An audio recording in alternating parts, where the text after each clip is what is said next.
ሰላም ጤና ይስጥልኝ።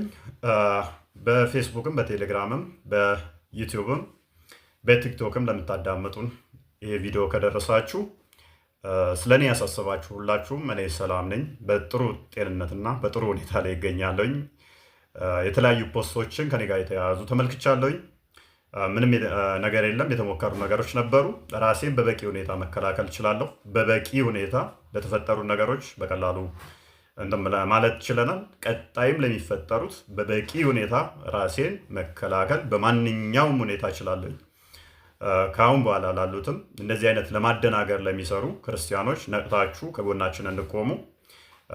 ኢንኬዝ ችግር ካልተፈጠረ ማታ እንገባና ያለውን ነገር በመረጃና በማስረጃ ብዙ ነገሮች የምንገልጽላችሁ ይሆናል። በተለይ አንዳንድ የኦርቶዶክስ ክርስትና አማኝ ነን የሚሉ ግለሰቦች የእስልምናን ሃይማኖት ነብይ በሆኑት በነብዩ መሐመድ የአላህ እዝነትና ሰላም በሳቸው ላይ ይሁንና ላይ ድፍረትን የተሞላ ክብረነክ ጽያፍ ንግግር ሲያደርጉ ታይተዋል። ይህም ሙስሊሙን ወገን ብቻ ሳይሆን ሰላም ወዳዱን መላው የሀገራችንን ወገን ሁሉ አሳዝኗል።